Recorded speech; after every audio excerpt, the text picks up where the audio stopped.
जी हाँ दोस्तों, तो सम्राट बीजेपी का एक के बाद एक धोखे पे धोखा। अब कॉकरोचों का हल्ला बोल, बदल गया माहौल। जेनजीज ने काट दिया बवाल। पटना में उतरे अभिजीत दीप के, इधर अपनी ही सरकार पर भड़क गए विजय सिन्हा। दोस्तों, बिहार के स्टेशनों पर बीती रात जो तस्वीर दिखाई दी वो किसी मेले की नहीं, किसी आपदा की नहीं, किसी भूकंप की नहीं, किसी युद्ध की नहीं। तस्वीर उन युवाओं की जिन्हें कहा गया था कि मेहनत करो, पढ़ो, नौकरी मिलेगी। लेकिन जब वही युवा परीक्षा देने निकले तो उन्हें प्लेटफॉर्म पर जगह नहीं मिली, ट्रेन में जगह नहीं मिली।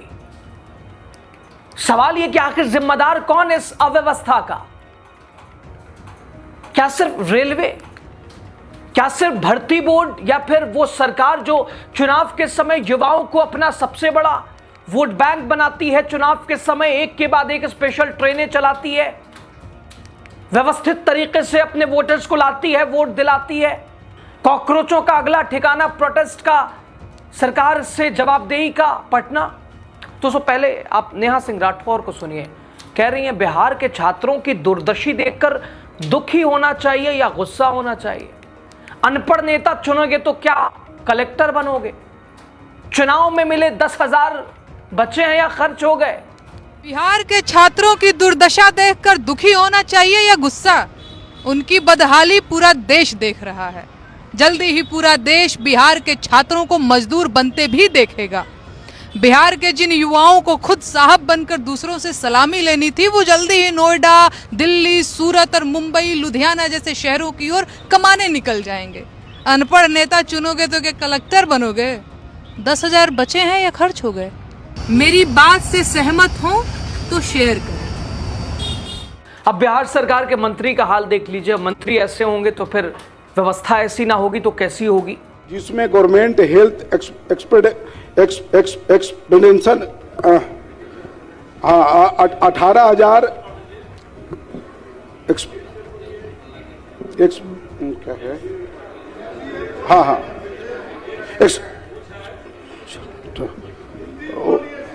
8,470। दोस्तों, बिहार में आज सरकारी नौकरी से बड़ा अभिशाप और कुछ नहीं है। इसको अभिशाप बनाने का पाप बिहार सरकार के सम्राट चौधरी और भारतीय जनता पार्टी के माथे में है। वो बिहार सरकार जिसको पिछले 1 दशक से सिर्फ खुद की ही परवाह रही है, कैसे अपनी सरकार बनाना है, बाकी जनता मेरे जैसे जब भाड़ में जाए। इधर दोस्तों, सम्राट के ही सहयोगी बीजेपी के कद्दावर नेता पूर्व उप मुख्यमंत्री विजय सिन्हा का जरा बदला तेवर भी देख लीजिए। कह रहे हैं कि मुख्यमंत्री पद छोड़कर कोई ऐसा पद बचा है जिस पे मैंने काम नहीं किया है, मेरे पास पद रहे ना रहे, मंत्री रहे ना रहे। जरा देखिए सम्राट चौधरी के सहयोगी का ही, बीजेपी के ही इस बड़े नेता का बदला तेवर। बिहार के अंदर कोई पता वो बचा क्या? सीएम के पद छोड़ के जो विजय सिन्हा जिस पद पर नहीं बैठा, और वह पद तो आप लोगों का दिल था। और मुझे ये अब चिंता नहीं है कि मैं अब किस पद पर रहूंगा, मंत्री रहूं या ना रहूं, बिहार का सेवक तो जरूर रहूंगा। कोई ताकत इस सेवा से नहीं रोकेगा।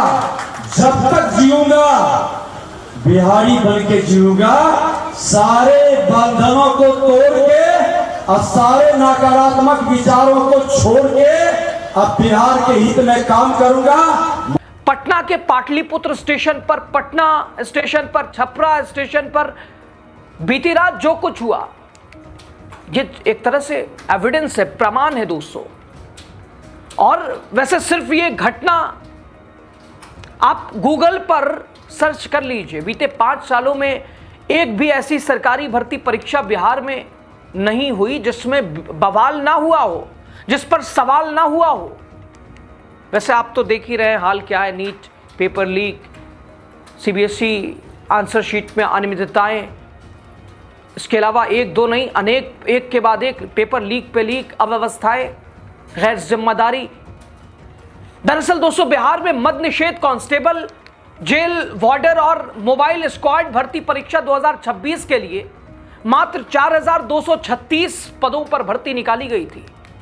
इसमें मद निषेध सिपाही की 1685 सीटें, जेल वार्डर की 2417 सीटें, मोबाइल स्क्वाड कांस्टेबल की 108 सीटें। लेकिन मात्र 4000 भर्तियों के लिए लाखों बच्चों ने आवेदन किया, 10 लाख से ज्यादा।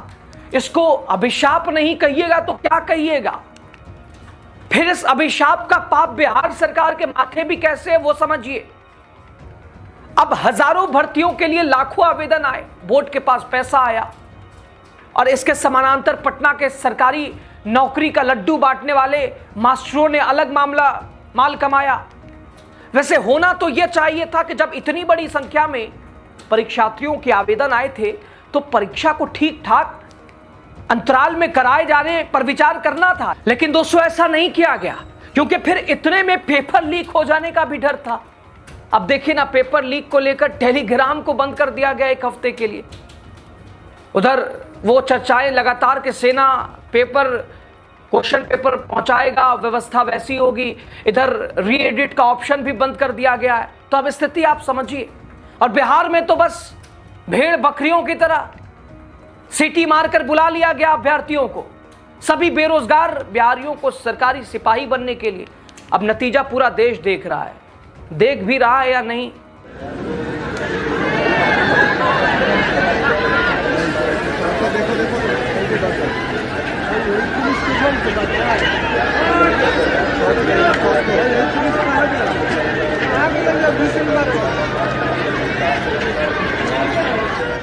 तो दोस्तों, परीक्षा देने जा रहे बिहार के छात्रों का यह हाल और जिम्मेदार कौन? वीडियो अलग अलग कोनों से आप देखिए, अलग अलग पाटलिपुत्र, पटना, छपरा, यह हाल है बिहार के अभ्यर्थियों का। यह व्यवस्था देखिए, इसे आप किस श्रेणी में और क्या नाम देंगे? धोखे पे धोखा ना कहेंगे युवाओं के साथ तो क्या कहिएगा?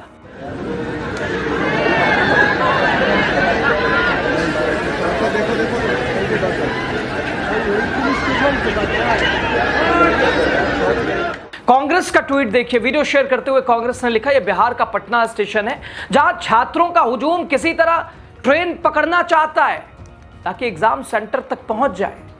वोट लेने के समय बीजेपी सरकार युवाओं को ट्रेन से घर भेजती है, जाओ वोट दे के आओ। लेकिन काम निकलने के बाद युवाओं को उनके हाल पर छोड़ दिया जाता है। यह बीजेपी का चाल चरित्र चेहरा है। इधर कॉकरोच जनता पार्टी भी मैदान में है, क्योंकि फिलहाल छात्रों के लिए एक विकल्प अभिजीत दीपके और उनकी सेना। कॉकरोच जनता पार्टी ने लिखा, सरकार चुनते समय सही सरकार चुने तो ये नौबत नहीं आएगी। पर बिहार के लोगों को क्या कहें? पर अब भी मौका है, सरकार से मांग कीजिए अपने हक और अधिकार की। मैं हमेशा युवाओं के साथ खड़ा हूं, लेकिन शांतिपूर्ण तरीके से, किसी भी प्रकार की हिंसा नहीं होनी चाहिए। तो संभवतः अब अगला स्टेशन कॉकरोच जनता पार्टी और अभिजीत दीपके का पटना छात्रों की लड़ाई लड़ने के लिए। दोस्तों, कहा जाता है देश में अमृतकाल चल रहा है, विकास की गंगा बह रही है, रेलवे बदल रही है, युवाओं का भविष्य बदल रहा है। लेकिन बिहार के पाटलिपुत्रा, बिहार के छपरा से आई ये तस्वीरें कुछ और कहानी बयान कर रही है। भेड़ बकरियों की तरह छात्र अभ्यर्थी नौकरी के लिए भागम भाग कर रहे, ट्रेन की व्यवस्था नहीं है, जद्दोजहद, ट्रेन लेट, छात्रों का हंगामा। और ये तस्वीर किसी आपदा की नहीं है, तस्वीर किसी युद्ध क्षेत्र की नहीं है, तस्वीर उन युवाओं की है जो नौकरी की तलाश में परीक्षा देने के लिए अपने घरों से निकले थे। लेकिन मिला क्या? न बैठने की जगह मिली, न सोने की व्यवस्था मिली, न समय पर ट्रेन मिली। और देखिए कई ऐसी घटनाएं, एक दो ऐसी खबर जिसने ट्रेन में ही युवाओं ने एक तरह से जिंदगी मौत की लड़ाई लड़ रहे हैं। वो ऐसा सिस्टम जो लाखों युवाओं की बुनियादी जरूरतों को समझ सके। सोचिए, 4000 नौकरियों के लिए 14 लाख आवेदन, और उन लाखों युवाओं में से हजारों छात्र। देखिए किस तरह से इनकी बेबसी। सवाल यह कि जब सरकार के पास फॉर्म भरने वालों का पूरा डेटा था, तैयारी क्यों नहीं की गई? क्या महज इसलिए कि बोर्ड को फायदा हो? आवेदन करते समय जो पैसा आता है 14 लाख, 4000 पद और 14 लाख आवेदन। पता था कि लाखों युवा सफर करेंगे। चुनाव के समय एक्स्ट्रा ट्रेनें अभी क्यों नहीं चलाई गई? जब पता था भीड़ बढ़ेगी, अस्थायी ठहरने की व्यवस्था क्यों नहीं बनाई गई? 4000 पदों के लिए लगभग 14 लाख उम्मीदवारों ने आवेदन। यह आंकड़ा अपने आप में बताता है कि रोजगार की स्थिति कितनी चुनौतीपूर्ण है। एक पद के लिए सैकड़ों उम्मीदवार, युवाओं के सामने अवसर बिल्कुल सीमित। ऐसे में परीक्षा प्रक्रिया, उससे जुड़ी व्यवस्थाओं की जिम्मेदारी कितनी संवेदनशील, लेकिन जो तस्वीरें सामने है उसने कई सवाल खड़े किए। सवाल राजनीति में दोस्तों खैर अक्सर बड़े बड़े दावे, नई ट्रेनें, नई योजनाएं, नई उपलब्धियां किए जाते हैं, लेकिन आखिर ये पैमाना क्या है विकास का? बड़े विज्ञापन या फिर वो व्यवस्था जो आम छात्रों को सम्मानजनक तरीके से परीक्षा देने का मौका दे सके? क्योंकि स्टेशन पर मौजूद भीड़ में किसी मंत्री का बेटा नहीं, किसी बड़े अफसर का बेटा नहीं था, आम परिवार के बच्चे थे, किसानों के बच्चे थे, मजदूरों के बच्चे थे, मिडिल फैमिली के सपने थे। इधर विशेषज्ञों का मानना है कि बड़ी परीक्षाओं से पहले योजना वैसी करनी चाहिए। अतिरिक्त ट्रेनें, अस्थायी आवास, विशेष हेल्प डेस्क, आपातकालीन सुविधाएं, सबकी व्यवस्था पहले से होनी चाहिए। लेकिन उम्मीद किससे की जा सकती है? ये तो अधिकार क्षेत्र से बाहर ही है भारतीय जनता पार्टी के। कई राज्यों में बड़े आयोजनों के दौरान इस तरह की व्यवस्था की जाती है। ऐसे में छात्रों के लिए इस स्तर की तैयारी की मांग क्यों नहीं? किसी नेता का प्रोटोकॉल लग जाए तो वहां की व्यवस्था कैसी होती है? लेकिन देश का यूथ, देश का युवा, क्या फर्क पड़ता है किसी को? दोस्तों, छपरा स्टेशन की ये तस्वीरें सिर्फ स्टेशन की तस्वीर नहीं, उस संघर्ष की तस्वीर है। आज देश का युवा रोज लड़ रहा है। एक तरफ रोजगार की कमी, कठिन प्रतियोगिता, ऊपर से अव्यवस्था, पेपर लीक, इतने कठिन दौर से गुजरकर परीक्षा हॉल तक पहुंच भी गए तो क्या भरोसा पेपर तुम्हारा सफल रहा कि नहीं, लीक हुआ या नहीं हुआ, हो गया कि नहीं हुआ, ये तमाम बड़े सवाल। तो इस पारदर्शिता के ऊपर, इस व्यवस्था के ऊपर सवाल, और सवाल किसी एक विभाग का नहीं, सवाल जवाबदेही का, सवाल उस सोच का जो युवाओं से त्याग मांगती है लेकिन उन्हें बुनियादी सुविधाएं तक नहीं दे पाती है। उन लाखों युवाओं को परीक्षा के लिए बुलाया जाता है तो उनकी गरिमा और सुविधा सुनिश्चित करना भी सिस्टम की जिम्मेदारी है। लेकिन इस वक्त, इस दौर में भारतीय जनता पार्टी के शासन और प्रशासन में जवाबदेही और जिम्मेदारी की बात मत कीजिएगा। तभी तो नेहा सिंह राठौर पूछ रही हैं, कह रही हैं 10,000 खत्म हो गया और अब 10,000 लेके चुने हो तो लो, झेलो, ऐसा करोगे वैसा झेलोगे। अभी भी वक्त बिगड़ा नहीं है। सचेत हो जाइए, हिंदू मुसलमान की राजनीति से निकलिए, अपनी हक आवाज को उठाने की कोशिश कीजिए, जवाबदेही की बात कीजिए, भावनाओं में मत बहिए, वरना हाल ऐसे ही होगा। राय आपकी जो भी हो दीजिएगा।